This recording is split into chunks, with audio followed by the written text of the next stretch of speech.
오늘 말씀의 제목은 부모 공경의 가치를 회복하라 하는 제목으로 여러분 말씀을 드리도록 하겠습니다. 부모에게 있어서 자녀가 소중하다면 자녀에게 있어서 부모 또한 소중한 분들인 것을 저희들이 믿습니다. 아멘.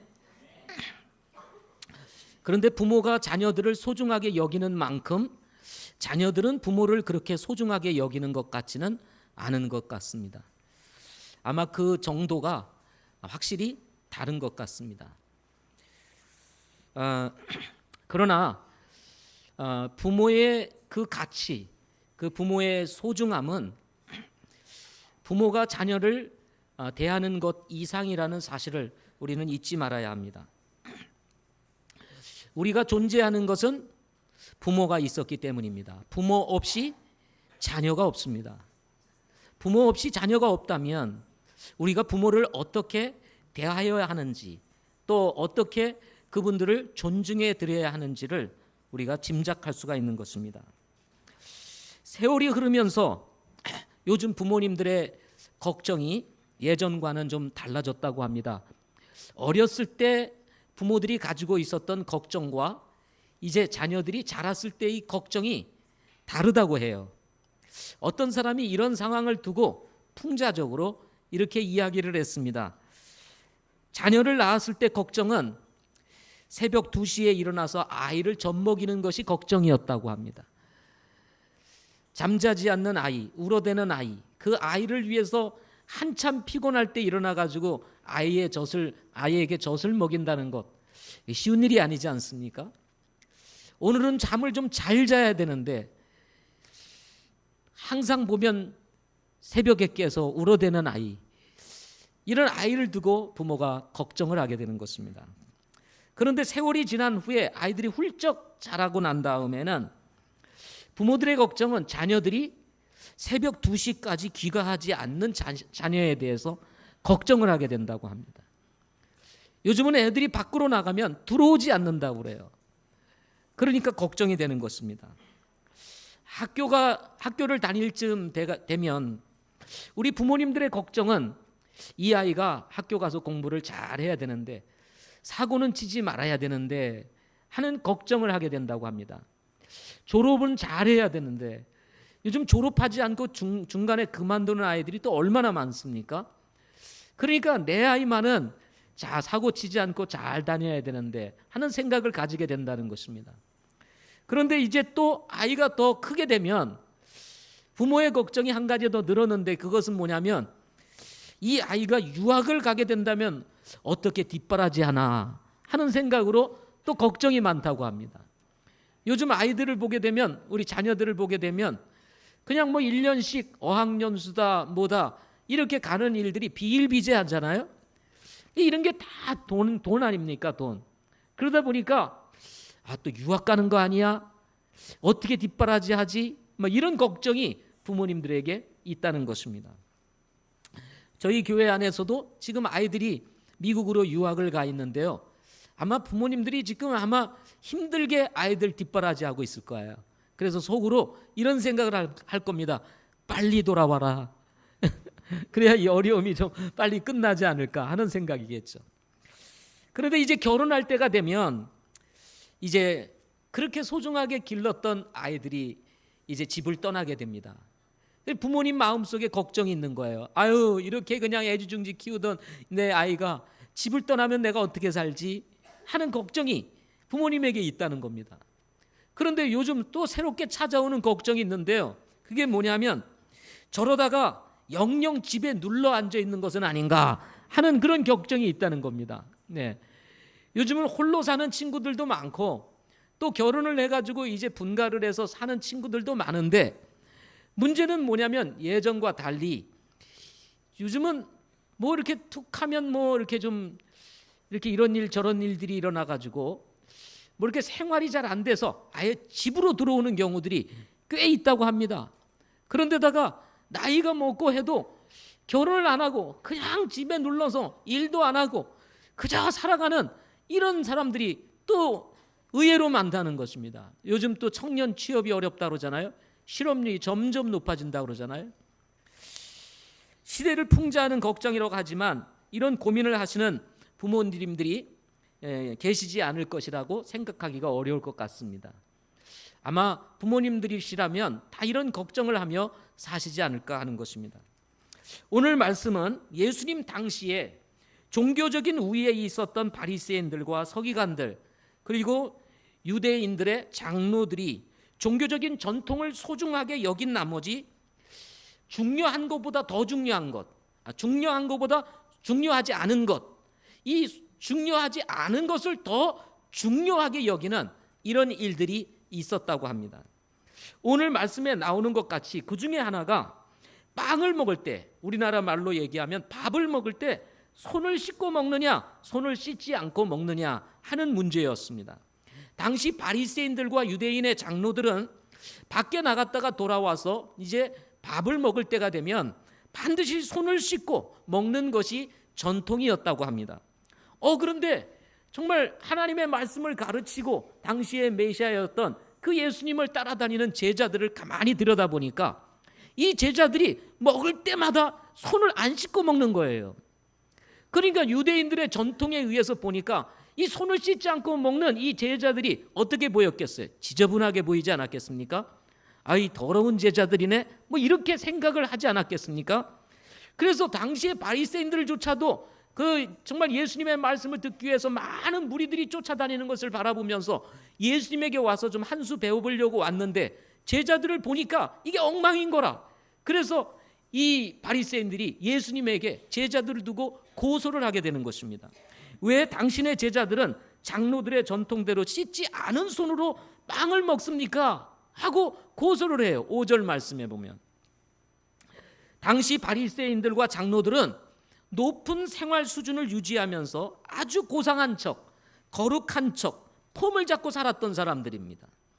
당시 순수한 백성들은 이렇게 옷도 좀 멋지게 입고 특별하게 입고 스페셜하게 입고 폼 잡고 다 고상한 척 살아가고 있는 이 바리새인들을 상당히 부러운 눈으로 쳐다봤을 것이 틀림이 없습니다. 그러나 이렇게 당시에 이 고상한 척 살아가는 사람들을 바라보며 부러워했던 이 백성들과는 달리 예수님은 이 바리새인들, 고상한 척 폼을 잡고 살아가는 이 바리새인들과 장로들의 위선을 지적하고 있는 말씀이 바로 오늘 말씀이라고 할 수가 있습니다. 겉과는 다르게 아주 위선으로 가득 찼던 사람들이 누구였냐면 바로 바리새인들이었기 때문이었습니다. 예수님은 이런 바리새인들과 장로들의 위선을 대언자 이사야의 말을 인용해서 지적을 합니다. 6절 말씀을 보십시오. 이 백성이 자기 입술로는 나를 공경하나 그들의 마음은 내게서 멀도다 하고 말씀을 했습니다. 당시의 바리새인들, 유대인들조차도 입술로는 하나님을 아주 멋지게 공경을 합니다. 하나님이 최고예요, 하나님이 좋아요, 등등 아주 온갖 말은 다 하는데 문제는 속마음이 하나님에게서 멀었다 이 말이죠. 겉으로는 반지르하게 얘기를 하는데 마음은 하나님에게서 멀어져 있었던 사람들, 이 사람들이 누구냐면 당시의 바리새인들이요, 서기관이요, 유대인의 장로들이었다는 것입니다. 그래서 예수님이 이어서 7절에 말씀하시기를 이렇게 얘기를 합니다. 그들이 사람들의 명령들을 교리로 가르치며 내게 헛되이 경배하는도다 함과 같으느니라. 사람들의 전통은 교리로 만들어서 아주 잘 가르치는데 진정으로 경배해야 될 분은 누구죠? 하나님이신데 헛되이 경배를 한다는 거예요. 헛되이 경배를. 그러니까 여러분, 예수님께서 이렇게 뻔드르하면서도 뒤에서는 딴짓하고 있는 이 바리새인들의 위선을 어찌 그냥 보고 계셨겠어요? 그래서 이들의 잘못을 지금 예수님께서 드러내고 계시는 것입니다. 이들의 삶의 중심에는 하나님이 빠져 있고 자신들이 주인공이 되어 있어서 주인공이 되어서 앉아 있었던 것입니다. 쉽게 말하면 하나님을 이용하여서 자신들의 교리와 높은 생활 수준을 유지하는데 아주 열정인 사람들이 누구였냐면 바로 이 바리새인들이었다는 것입니다. 예수님께서는 이런 바리새인들을 두고 이어서 말씀하시기를 9절에 보면 이런 말씀을 하십니다. 9절, 너희가 너희 전통을 지키려고 하나님의 명령들을 철저히 잘 버리는도다 하고 말씀을 했습니다. 하나님의 말씀은 싹 제해버리고 자신들을 위한 전통은 아주 굳게 지키는, 이런 것들은 철저히 가르치는, 하나님의 말씀은 싹 빼놓고 자신들의 전통을 지키기 위해서는 철저히 가르치는 이런 위선적인 사람들이 바리새인들이었다는 것입니다. 하나님의 명령을 철저히 버렸던 이 바리새인들의 문제는 여기에 그치지 않았습니다. 오늘 본문에 있는 말씀을 보게 되면 이 바리새인들은 아버지와 어머니를 공경하라고 하였던 모세의 율법과는 달리 아버지와 어머니를 공경해야 할 것들을 고르반이라는 게 뭐냐면 예물을 드렸다 하는 뜻인데요, 하나님께 드리는 예물이 되었다 이렇게 말하기만 하면 부모에게 드릴 예물, 부모를 공경해야 될 것들을, 이런 의무를 하지 않아도 된다고 이렇게 가르쳤던 것입니다. 자신들이 만들고 자신들이 전해준 전통으로 하나님의 말씀을 무효가 되게 했던 이 바리새인들의 행태가 바로 이런 것들이었던 것입니다. 마땅히 자녀로서 부모를 공경해야 되는 일이 마땅한 일인데도 불구하고 그것마저도 아까워서 이 예물은 하나님께 드린다, 고르반 하면 부모의 가진 부모 공경에 대한 의무마저도 면제받는다 하고 가르쳤으니 이 당시의 바리새인들은 얼마나 악한 사람들이었습니까?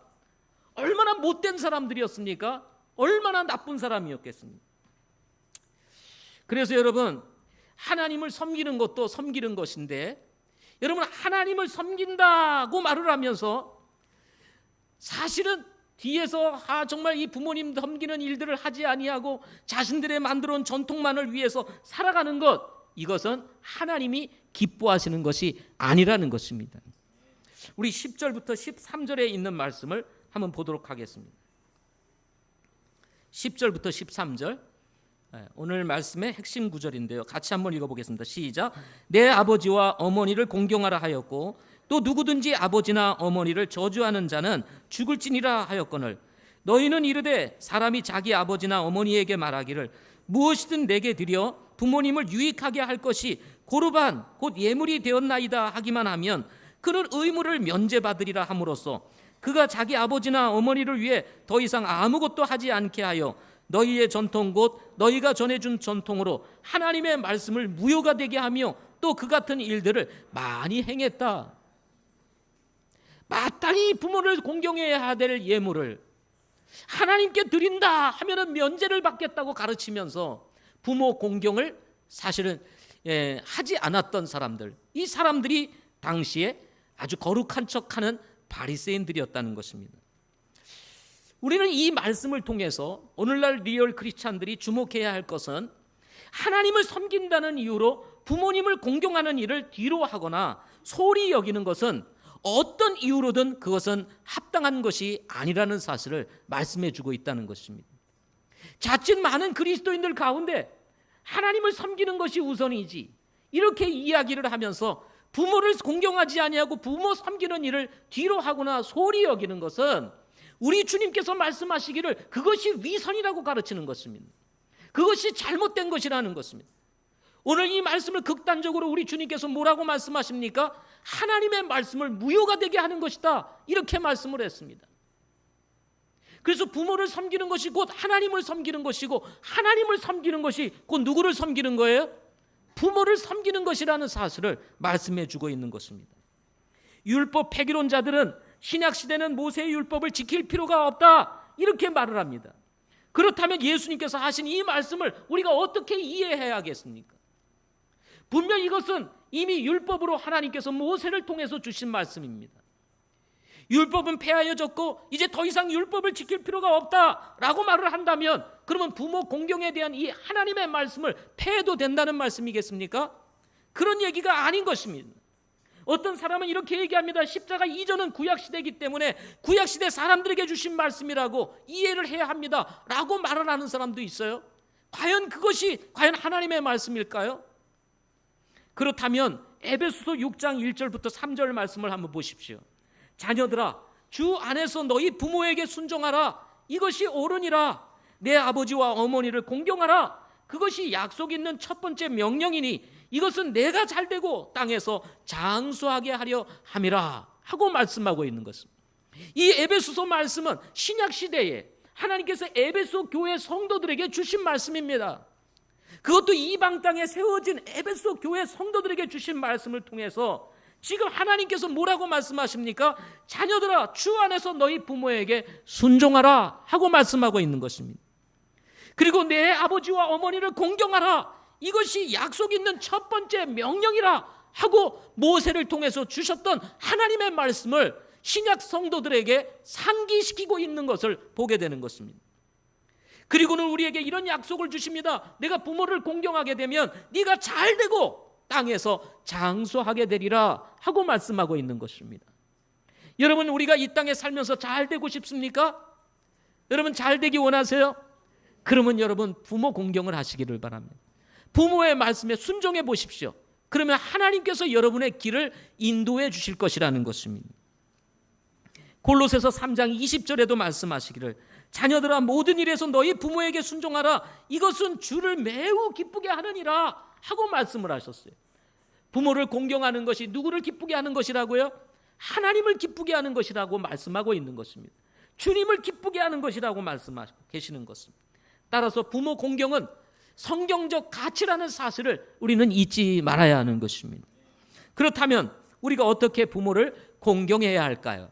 저는 간략하게 세 가지 말씀을 통해서 여러분의 기억을 상기시키고 우리가 자녀된 도리로서 부모를 어떻게 공경해야 되는지에 대한 성경적 가치를 회복하는 그런 시간이 되기를 원합니다. 첫째는 부모님의 말을 존중히 여겨야 한다 하는 것입니다. 이 말은 다른 말로 얘기하면 부모님을 존중히 여겨야 한다 하는 것입니다. 잠언 23장 22절 말씀에 보면 너를 낳은 내 아버지의 말에 귀를 기울이고 내 어머니가 늙을 때에 그녀를 업신여기지 말아라 하고 말씀하셨습니다. 내 아버지의 말에 귀를 기울이고 내 어머니가 늙을 때에 그녀를 업신여기지 말아라. 무슨 말이에요? 말 잘 듣고 부모님을 어떻게 하라는 거예요? 공경하라는 것입니다. 사람이 나이가 들면요, 모든 면에서 행동이 느려지고 말도 어눌해지면서 판단도 약해지게 됩니다. 우리 부치님들 모치님들 그러시죠? 예? 마음은 청춘이에요. 저도 알아요. 마음은 청춘입니다. 저도 제 마음은 여전히 20대예요. 예. 이거는 부인할 수가 없어요. 우리 다 물어보세요. 마음은 다 그렇습니다. 그래서 거의 20대의 생각이 30대, 40대, 50대, 60대를 이어가게 돼 있어요. 근데 문제는 뭐냐? 이 마음의 생각과 다르게 몸이 변한다는 거예요. 몸이. 그래서 생각은 빤한데 몸이 안 따라줘요. 몸이. 공이 오는데 쫓아가서 찰 수 있을 것 같은데 안 찾아요, 이게. 이게 얼마나 답답한 일인지 아세요? 예? 내가 예전에는 다 공차고 막 이랬는데 이게 안 돼. 이제는 늙었구나 막 이런 생각이 드니까 좀 약간 서글퍼지기도 하고 그렇습니다. 이게 어쩔 수 없는 우리의 삶의 노화 현상입니다.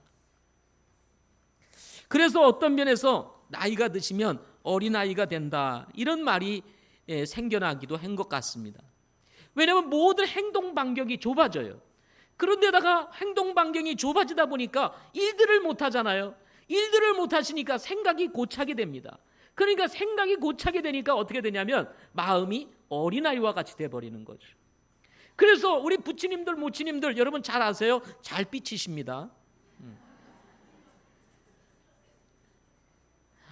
연세가 이렇게 드신데 왜 이렇게 삐치기를 잘하셔? 이렇게 자녀들이 생각하는지 모르겠는데 그게 아니라 이제 그만큼 생활 반경이 좁아지게 되는 거예요. 그래서 생각이 좁아지는 거예요. 그래서 작은 일에도 섭섭한 겁니다. 그렇죠? 대답을 안 하시네요.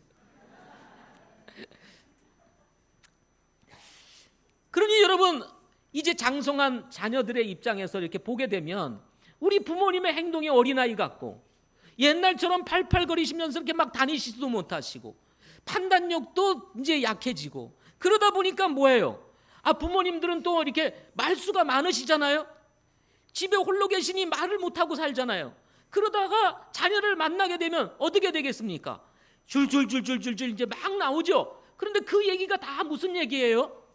옛날 얘기들이잖아요. 예, 옛날 얘기들. 했던 얘기 또 하시고 했던 얘기 또 하시고. 여러분은 안 그럴 것 같죠? 예, 여러분 똑같습니다. 똑같습니다. 그러니까 뭐라 그러냐 자식들이 그만하세요. 그 몇 번 얘기해요. 벌써 내가 수십 번 더 들었겠어요. 언제 그칠래요? 이러면서 이제 면박을 줍니다. 우리 부모님들에게. 그리고 야야 이것 좀 해라. 지금이 어느 시대인데 그런 걸 하라고 그러세요. 막 이렇게 자꾸 업신여기고 무시하고 무슨 말을 하면 듣지를 않는 거예요. 누가요? 누가? 내가. 그렇죠? 자녀들인 여러분들이. 내가 안 듣는 거예요. 왜? 시대에 안 맞는다고 딱 벌써 생각을 딱 나눠놓는 거예요. 부모님 시대와 내 시대는 안 맞는다. 그러니까 아버님 어머님 그냥 잠자고 계세요. 뭐 이런 거죠.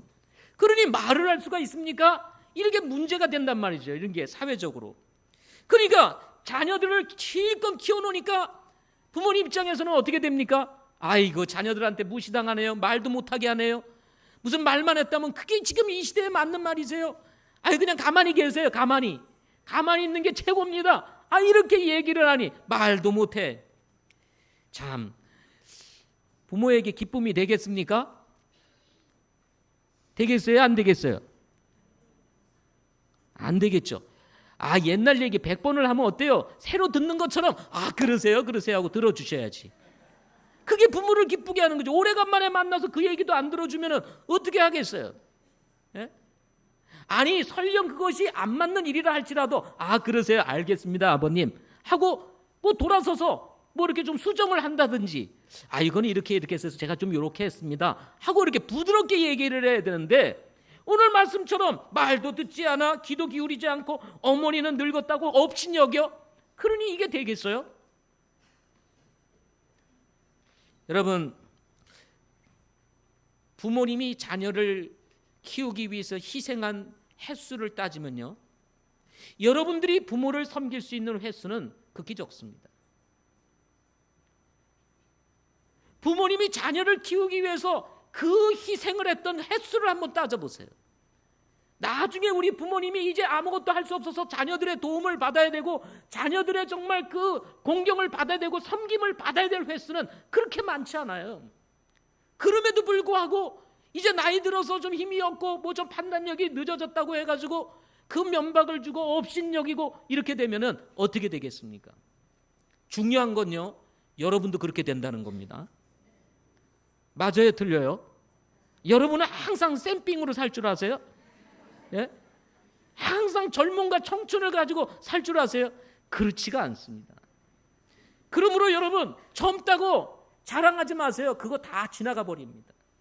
잠언 20장 20절 말씀에 보면 이런 말씀이 있습니다. 누구든지 자기 아버지나 어머니를 저주하면 그 사람의 등불은 깜깜한 어둠 속에서 꺼지리라. 삶에는요 인생에 등불이 있어야 돼요. 이게 소망입니다. 등불이라고 하는 것은 내 길을 안내해 주는 것과 같은 거예요. 내가 앞으로 가는데 빛이 있어야 그 길을 갈 거 아닙니까? 그런데 깜깜한 어둠 속에서 꺼져가는 등불처럼 돼버리면 뭐가 되겠습니까? 그야말로 인생이 그야말로 파멸을 가는 거예요. 인생이 일찍 끝나버리는 것입니다. 삶의 등불이 꺼져버리는 거예요. 그런 사람이 어떤 사람이라고 얘기합니까? 아버지나 어머니를 저주하는 사람이라고 그러는 거예요. 뭐 저주가 꼭 다른 게 저주입니까? 저주받아라 그래야만 저주입니까? 어머님의 말씀, 아버님의 말씀을 무시하고 자기가 원하는 대로 하고 연박을 주고 뭐 이러는 게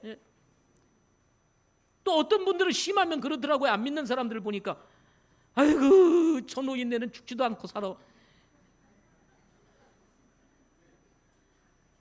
아주 저주를 퍼부어요. 말만 저주라는 말을 안 했지. 이런 사람이 여러분 어떻게 되겠습니까? 이런 의미로 생각해 보면서 하나님의 말씀대로 부모를 저주하거나 대놓고 무시하거나 업신여기는 자녀가 제가 이렇게 한번 이 말씀을 준비하면서 생각을 해봤더니 이런 사람들이 잘 되는 걸 제가 본 적이 없어요. 부모를 무시하고 부모를 저주하고 그리고 부모의 말을 듣지 않고 면박을 주고 막 난리를 치는 이런 자녀들이 여러분 잘 되는 거 보았습니까? 저는 그런 사람들이 잘 되는 거 못 봤어요. 이게 하나님의 말씀입니다. 하나님의 말씀. 하물며 여러분 그리스도인이라면 어떻게 해야 되겠습니까? 그리스도인. 우리 청년들, 학생들 잘 들으셔야 돼요. 예수를 믿는다고 하면서 부모님에 대하여 이렇게 대하는 친구들이 있다니까. 아, 제가 여기 이렇게 경륜장이 저희 앞 집이 경륜장 근처잖아요. 그래서 가끔 이렇게 나가보면요. 아, 이게 놀러 왔다가 친구들하고 어울려 있는데 아버지가 이제 아들을 찾으러 온 거야. 그래 이제 길에다 대놓고 너 빨리 차에 타라 하고 이제 어디를 가야 되는가 봐요. 차에 타라 그랬더니 애가 큰 소리를 치며 신경질 내면서 막 급하게 막 왜 이렇게 나를 하느냐고 하면서 1818 하면서 막 그냥 오히려 아버지한테 큰 소리를 치고 난리를 치는 거예요. 아버지는 또 그거를 듣고 가만히 있으면서 빨리 타라 빨리 타라 그러고 계시는 거예요. 아 정말 이런 일들이요 한두 군데에서 이루어지는 게 아니에요. 가면 발견해요. 전화하면서 부모에 대해서 막 욕을 하는 사람, 어머니한테 병신이라고 말하는 친구들도 있더라니까. 학생들이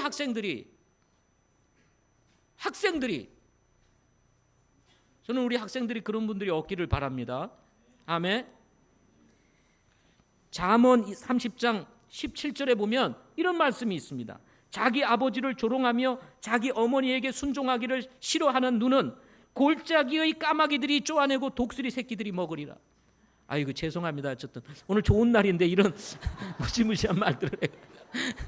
오늘 굉장히 좋은 날인데 부모님을 공경하고 오늘 화목하고 좋은 날인데 근데 성경의 말씀이 그 말씀입니다. 자 보세요. 자기 아버지를 조롱하고 자기 어머니에게 순종하기를 싫어하는 눈은 골짜기에 까마귀들이 쪼아내고 독수리 새끼들이 먹으리라 하고 경고를 하고 있는 것입니다. 이만큼 부모를 불순종하고 부모를 공경하지 않는 것에 대해서는 성경이 아주 심하게 다루고 있다는 사실을 우리는 잊지 말아야 되는 것입니다.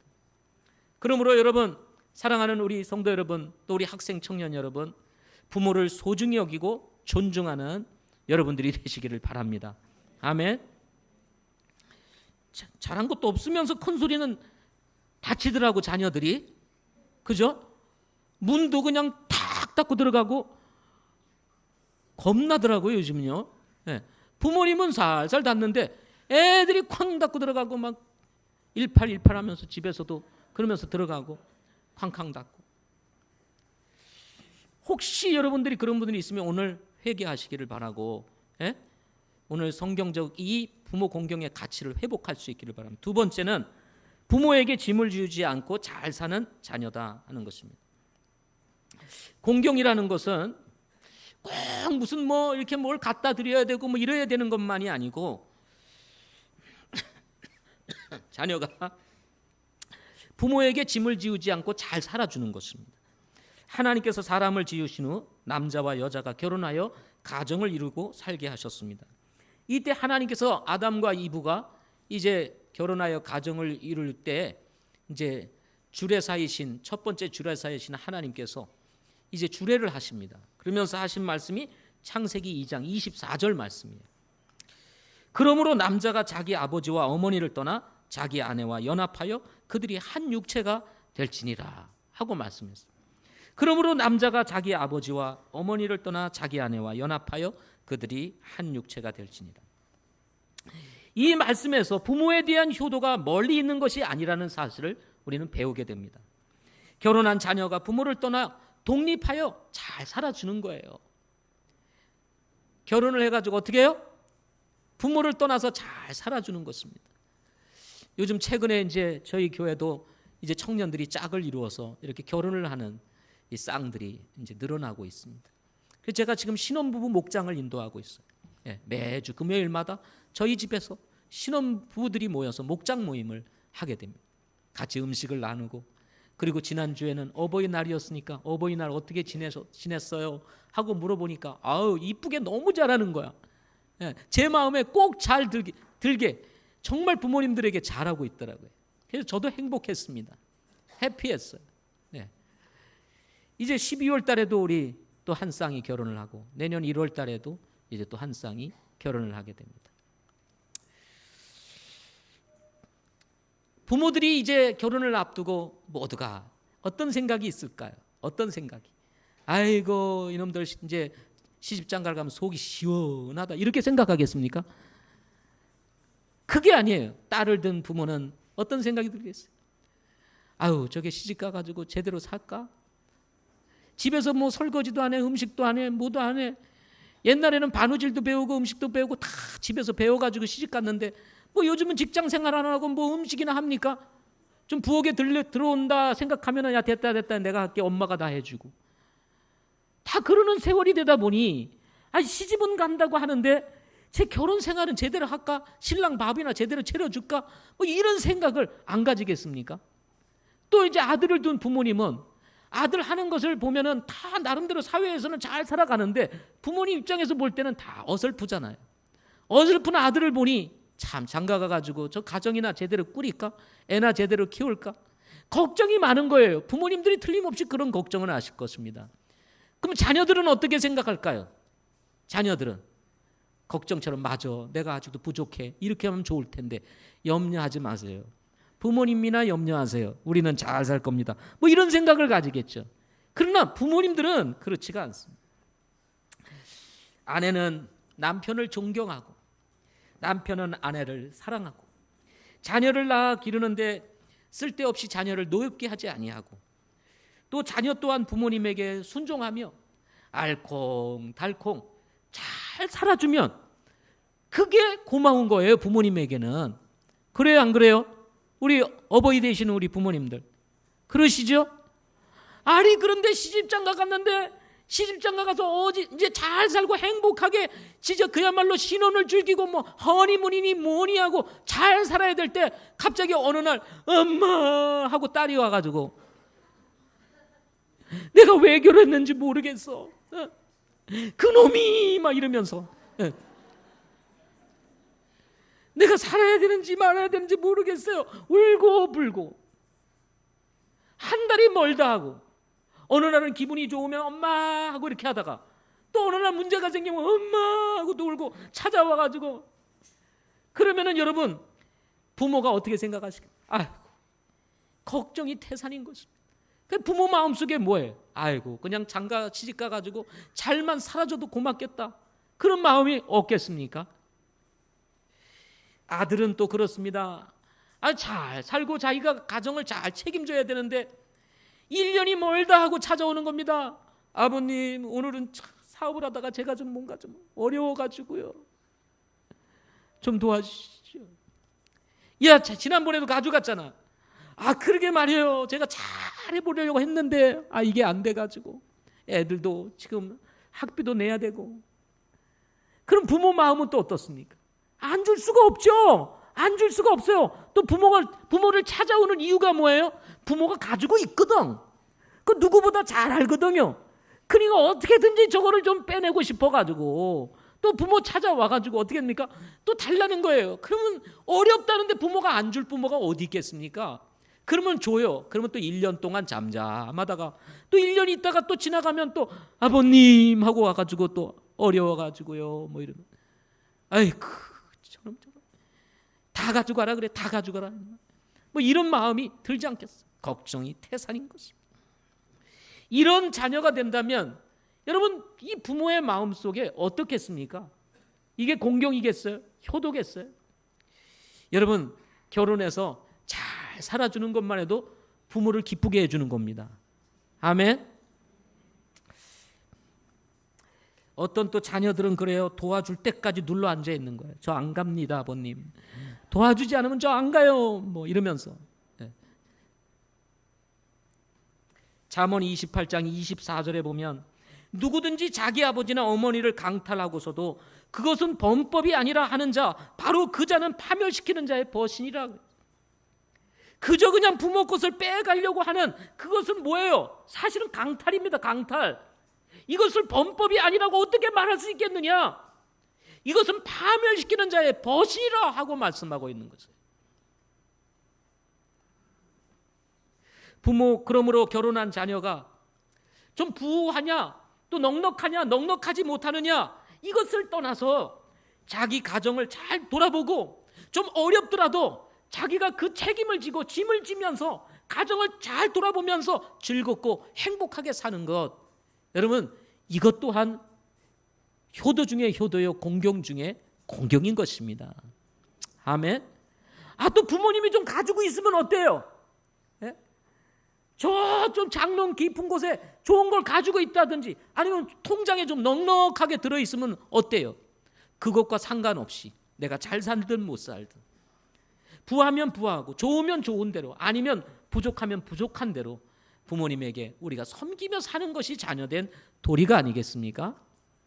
아이 뭐 부모가 우리보다 난데 뭐. 그리고는 영 소식도 없고 또 뭐 섬기는 것도 없고 맨날 와가지고 가져가려고만 하고 그러면 되겠는가 하는 것입니다. 목사님 시대를 잘 모르시는군요.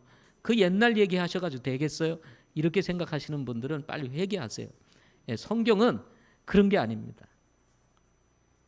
마지막 세 번째로는 부모의 실제적인 필요를 채워주는 것이 공경이다 하는 것입니다. 세월이 흐르다 보면 부모도 일선에서 은퇴를 할 때가 오게 되고 더 세월이 흐르면 스스로 생활을 하기가 어렵게 되는 때가 오기 마련입니다. 때로는 생각지 못한 때에 부모님 중에 한 분이 먼저 세상을 떠나게 되는 경우에는 남아있는 부모님에게는 큰 외로움과 충격이 자연스럽게 따라올 수밖에 없습니다. 여러분 생각해 보십시오. 한평생 부부가 함께 살다가 어느 날 갑자기 배우자가 한 분이 참 질병으로라든지 여러 가지 이유로 세상을 떠났다고 생각해 보세요. 낮에는 그냥 친구도 만나고 또 어디도 좀 가고 산에도 좀 가고 뭐 이러라고 정신없이 보내겠지만은 밤이 되어 집으로 돌아와서 홀로 자기 방에 딱 부모님 방에 들어가 가셔가지고 있을 때를 한번 생각해 보십시오. 얼마나 외롭고 고독하겠습니까? 혼자라는 사실이 여러분 좋은 줄 아세요? 그렇지가 않습니다. 그나마 힘이 있으신 분들은 뭐 무슨 일이다 저 일이다 막 하시면서 나름대로 용돈을 벌어 가시면서 사시는 분도 있어요. 우리 부치님 모치님들도 그래요. 이번에 효도관광을 가는데 아유 저는 못 갑니다 그러는데 다 뭔가 가서 일을 좀 하시는 거예요. 푼돈을 좀 벌으시려고 용돈 좀 버시려고. 그러다 보니까 그게 딱 매여가지고 저는 못 가요 그러시는 거예요. 한편으로는 아직도 힘이 남아 계시다는 게 다행스럽고 또 그런 일을 하시느라고 함께 이 효도관광을 가지 못한 이 즐길 수 있는 기회를 즐기지 못하는 우리 부모님을 생각하면 또 아쉽기도 한 것입니다. 물론 시대가 변하여 우리나라에서만 해도 이제 복지가 잘 돼가지고 이렇게 저렇게 어렵게 사시는 홀로 사시는 분들에게 쌀도 갖다 드리고 또 이제 일정한 돈도 국가에서 지급을 하고 또 때로는 참 기동이 어려우시면 이제 사람까지 붙여주셔가지고 그 사람 돌보게 하는 일들을 하고 계시지 않습니까? 그죠? 이 복지가 좋다 보니 또 문제가 뭡니까? 국가에서 잘 해주니까 자녀들이 덜 신경 쓴다는 거예요. 복지가 좋을수록 자녀들이 덜 신경 쓰는 거예요. 그렇지 않으면 아이고 자주 찾아뵈야 될 텐데 내라도 가야 되는데 복지를 잘해주고 사람이 와서 다 돌봐주니 일주일에 한 번 갈 거 한 달에 한 번 가고 한 달에 한 번 가고 1년에 한 번 가고 이런 일들이 벌어지게 되는 겁니다. 우리 광명시에 홀로 사시는 부모님들이 꽤 많습니다. 근데 이 홀로 사시는 분들을 가만히 들여다보면 그분들 속에 말 못하는 어려움들이 있는데 그 중에 뭐냐면 1년이 돼도 2년이 돼도 자식들이 찾아오지를 않는다는 거예요. 1년이 되고 2년이 돼도 자식들이 찾아오지를 않는데요. 찾아가려고 해도 오지 말라고 그러고 오지도 않고. 그러니 여러분 이제 인생의 여정을 다 마치고 이제 얼마 남지 않는 이 삶 속에서 자녀들마저도 분리돼 가지고 살아가는 우리 어머니들 아버님들을 한번 생각해 보십시오. 때때로 부모님들은요 이게 부끄러워 가지고 이게 남 일도 아니고 자기 가정 일이니 자기 자식이 그렇다는 것을 어디 가서 부끄러워서 말도 못하는 거예요. 말도. 그래서 이것을 그냥 힘들게 꺼집어내려면 제가 부끄러워서요 하면서 이게 다 남의 일이 아니고 내가 다 잘못해서 한 일이라 부끄러워서 말도 못한다고 하면서 어렵게 꺼내면서 하시는 말씀들이 이런 얘기를 하신다 이 말이죠. 이것이 오늘날 우리 주변에서 일어나고 있는 삶의 모습들인 것입니다.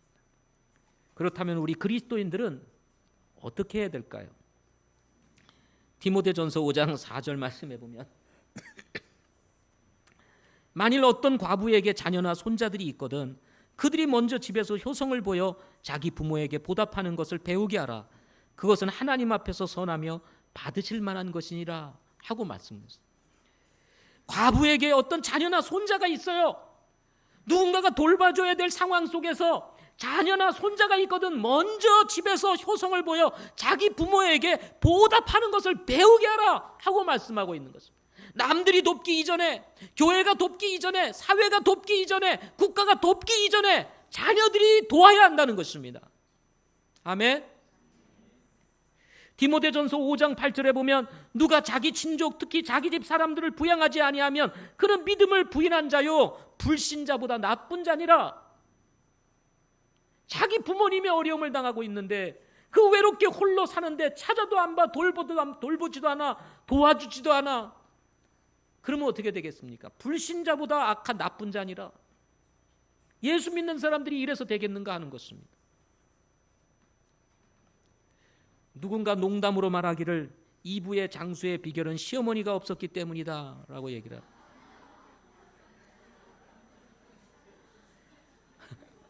참 기가 막힌 얘기입니다. 물론 부모님을 부양한다는 것은 쉬운 일이 아닙니다. 정말 쉬운 일이 아니에요. 자기 가족만 사는 것도 힘들어 죽겠는데 여러분 부모님을 모시고 사는 것이 어찌 쉬운 일이겠습니까? 그러나 자녀를 낳고 키운 세월에 비하겠습니까? 여러분 기억하십시오. 여러분도 다 여기 자매들은 시어머니가 됩니다. 시어머니만 모시고 사는 게 힘든 게 아니고 여러분도 시어머니가 된다니까.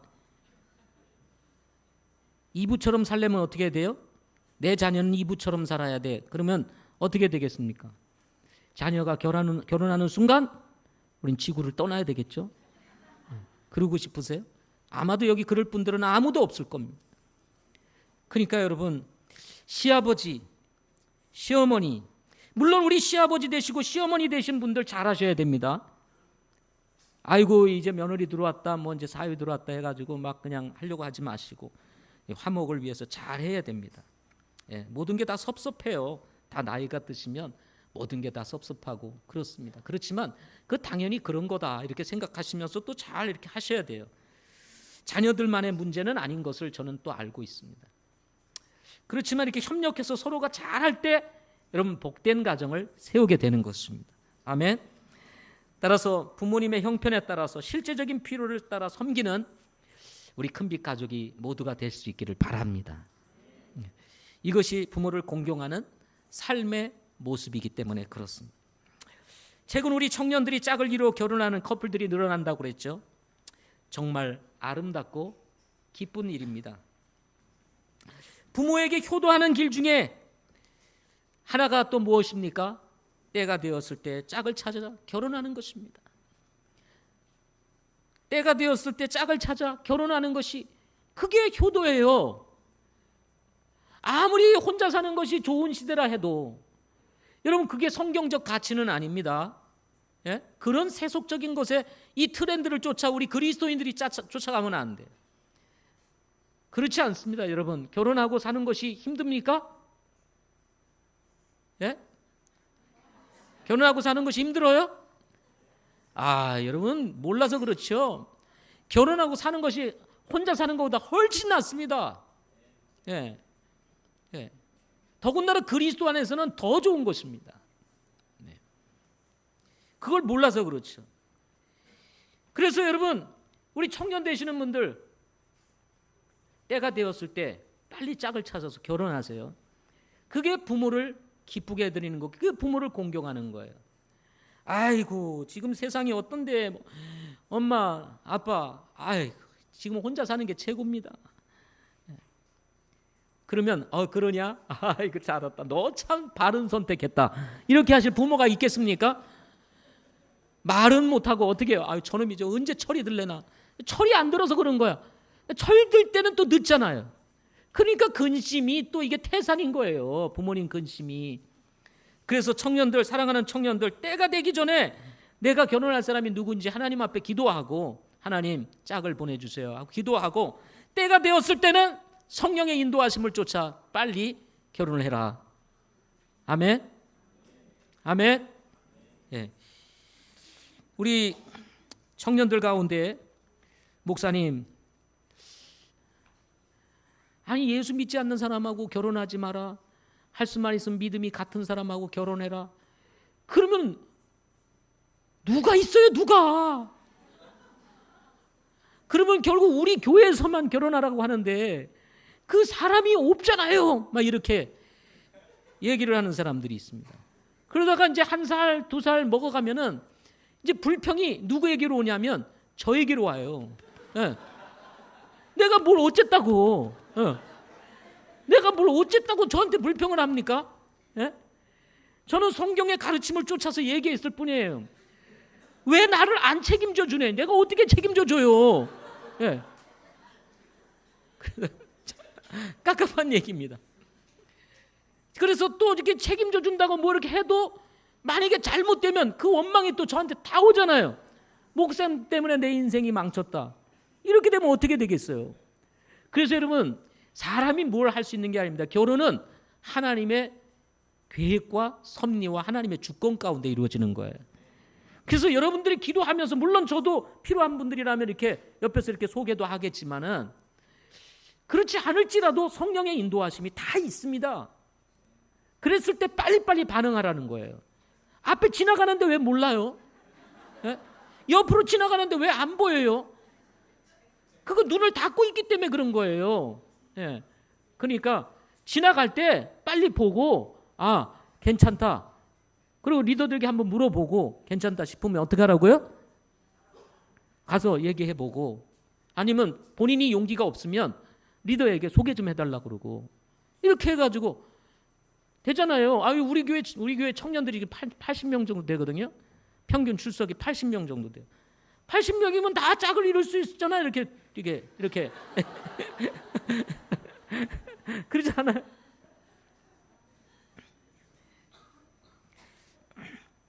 너만 생각 갖지 마시고, 예. 어떻게 우리가 부모를 공경하는 것이 무엇인지를 알고, 여러분의 젊었을 때도 또 학생 시절들도 이렇게 부모를 잘 공경하기를 바랍니다. 아멘.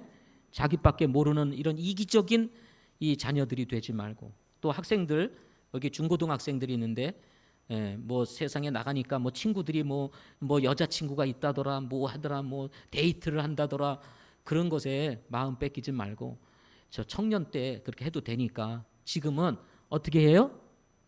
열심히 자연을 즐기고, 그리고 자연을 즐기고 우리 친구들하고 교제하고